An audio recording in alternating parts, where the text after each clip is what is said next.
Saudara, kita masih berbincang dengan pengamat politik Universitas Al-Azhar Indonesia, Ujang Komarudin, sambil menunggu pengumuman dari KPU terkait dengan hasil tes kesehatan Capres-Cawapres. Kang Ujang, tahapan masih sangat panjang ini. Masih ada yang mungkin berubah dari hari ini? Ya kalau kita lihat aturan KPU-nya, iya masih bisa berubah. Tetapi agak sulit ya. Kenapa? Ya mereka sudah yakin ya dengan pasangannya itu. Koalisinya juga sudah semakin solid lah, kira-kira seperti itu. Lalu tahapan juga sudah dijalani semua. Tunggu, koalisi tidak mungkin berubah lagi ya? Ya ada, tapi karena sudah didaftarkan, sudah nggak bisa. Karena udah daftar. Yang didaftarkan kan Capres-Cawapres beserta koalisi. Iya, ini ya apa nama tekan-tekan pendukungnya. Tidak mungkin berubah lagi. Iya, yang berubah lagi. Artinya ini sudah fix 3 poros, ya kita sambut gitu ya. Artinya inilah yang apa namanya kontestasi yang menghadirkan putra-putra terbaik gitu ya. Nanti soal nanti siapa yang dukung, siapa yang menang biar rakyat tentukan. Nah dalam konteks ada perubahan lagi, saya melihatnya tidak akan banyak perubahan ya. Karena tadi ya partai koalisi sudah yakin dengan keinginannya atau kepentingannya. Di saat yang sama capres-cawapres juga sudah didaftarkan, bahkan hari ini juga tes kesehatan hanya tinggal diumumkan kan. Oleh karena itu saya melihat bahwa secara umum Bang Ihsan ya tidak akan banyak perubahan lah dalam konteks kita menghadapi Pilpres 2024 nanti. Ya pasangannya 3 poros, dulu kita berdarah-darah apa namanya mengkritisi agar tidak 2 poros gitu kan. Ya alhamdulillah agar banyak masyarakat punya pilihan, lalu juga agar bisa terhindar dari polarisasi. Oleh karena itu manfaatkan kesempatan ini untuk memilih capres-cawapres terbaik gitu. Itu yang harus dilakukan oleh publik. Karena masyarakat jangan sampai memilih berdasarkan kepada mohon maaf ya misalkan isi amplop gitu ya atau apa namanya bantuan lain sebagainya. Yang harus dilihat adalah bagaimana ke depan ada pertarungan ide dan gagasan. Sampai kapan bangsa ini bisa, mau berubah kalau pemilunya mohon maaf yang terjadi hanyalah money politik misalkan. Yeah. Oleh karena itu mesti berubah di 2024 ini karena ini momentum perbaikan karena pemilihnya banyak dari pemilih muda. Nah disitulah ada peluang besar capres-cawapres itu untuk memberikan visi misi terbaiknya, program terbaiknya, ide gagasan terbaiknya. Ini yang harus mereka mampu berikan kepada rakyat Indonesia. Lalu harus menghadirkan solusi-solusi terbaik. Bangsa ini kan banyak persoalan, banyak problem karena terikat juga dengan persoalan hubungan dunia ya, hubungan global. Kita tidak lepas dari hubungan itu. Oleh karena itu ya bukan hanya capres-cawapres yang mampu memberi solusi terhadap persoalan bangsa, tapi juga persoalan dunia. Misalkan soal Palestina itu menjadi penting. Oleh karena itu kita membutuhkan ide gagasan dari capres-cawapres itu apa? Apa isi kepalanya?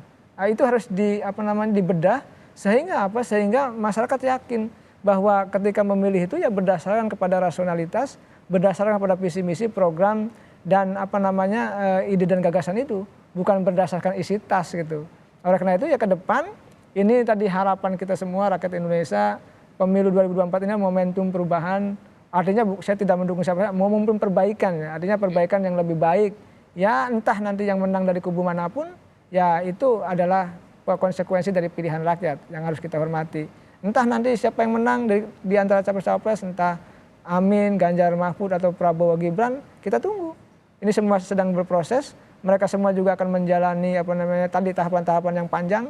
Mereka juga akan mengatur strategi seperti lari maraton, Bang Ihsan. Lari maraton tuh start dulu, jogging-jogging lari kecil, ya kan, lalu lari kencang dulu, mundur sedikit, minum dulu, ya kan, lihat. Nah, untuk mengatur ritme permainan, lalu sehingga bisa finish. Jangan sampai nanti di tengah jalan sudah kehilangan tenaga, sudah kehilangan kekuatan, atau kehilangan logistik, atau kehilangan dukungan. Ini juga harus diatur ritmenya oleh capres-cawapres termasuk oleh tim suksesnya. Ya saya meyakini mereka-mereka yang ada di partai politik termasuk tim sukses sudah mengalami proses yang panjang ya, setiap pemilu kan mereka hadir. Mereka juga aktivis-aktivis partai yang handal juga sudah paham betul terkait dengan psikologi pemilih, terkait dengan konstruksi politik Indonesia, dan saya meyakini ya mudah-mudahan ya dari ketiga capres-cawapres termasuk tim suksesnya bisa menghadirkan tadi visi misi terbaik, program terbaik, gagasan terbaik sehingga kita ingin melihat Indonesia yang jauh ke depan lebih baik. Indonesia yang memang bisa dihitung dalam percaturan pertarungan hubungan global gitu. Kebetulan saya kan ngajar politik, ngajar hubungan internasional. Jadi kita punya kepentingan Indonesia bukan hanya bisa misalkan menyelesaikan persoalan demokrasi agar berjalan dengan baik terkait dengan pemilu ini, tapi harus menghadirkan kedamaian bagi seluruh masyarakat dunia. Misalkan ketika Palestina ditindas, apa sikap kita? Nah ini penting karena ketika bangsa lain itu terluka, kita juga ikut terluka. Ketika misalkan bangsa kita terjajah, pasti masyarakat dunia juga peduli terhadap kita.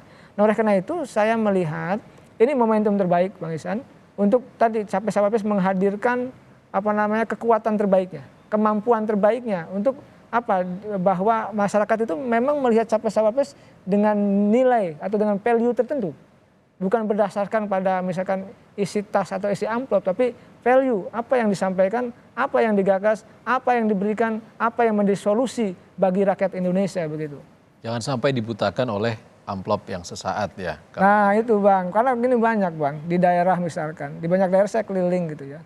Ketika kepala daerah dulu berkampanye, lalu masyarakat dikasih amplop untuk memilih, tahu-tahu jalannya berlobang. Tahu-tahu jalannya ditanami pohon pisang gitu karena berlobang itu. Lalu juga ada juga yang masyarakat menyindir yang jalan berlobang itu ditanami ikan gitu loh. Ini kan jangan sampai seperti itu. Artinya ketika kita sudah sepakat ada Capres-Cawapresnya 3, maka pilih yang terbaik. Pilih sesuai dengan hati nurani. Pilih sesuai dengan kepentingan bangsa. Jangan berdasarkan kepada tadi isi amplop tadi. Kenapa? Karena kalau itu yang diambil, kalau itu yang menjadi tujuan dari masyarakat, maka jangan harap ada perbaikan terhadap bangsa. Kenapa? Pasti nanti dana-dana pembangunannya juga akan dikorupsi. Oleh karena itu ini kepentingan kita bersama Kompas TV, mengingatkan elit, mengingatkan masyarakat bahwa sejatinya Pilpres ini ya tadi untuk menghadirkan sebuah kepemimpinan bangsa yang progresif dan revolutif kalau bahasa saya. Artinya yang progresif ada perbaikan di sana sini, lalu juga revolutif ya tentu kalau bahasa saya harus jangkauannya ke depan gitu. Jadi bukan hanya memikirkan 5 tahunan saja, tapi harus sudah dipikirkan 10-15 tahun ke depan. Kenapa? Karena kalau bicara visi bangsa itu kan ada gagasan besar. Kalau kita bicara visi misi tadi yang disampaikan Capres-Cawapres yang sudah tersebar ya di WA kita, itu juga kan visi-visi besar.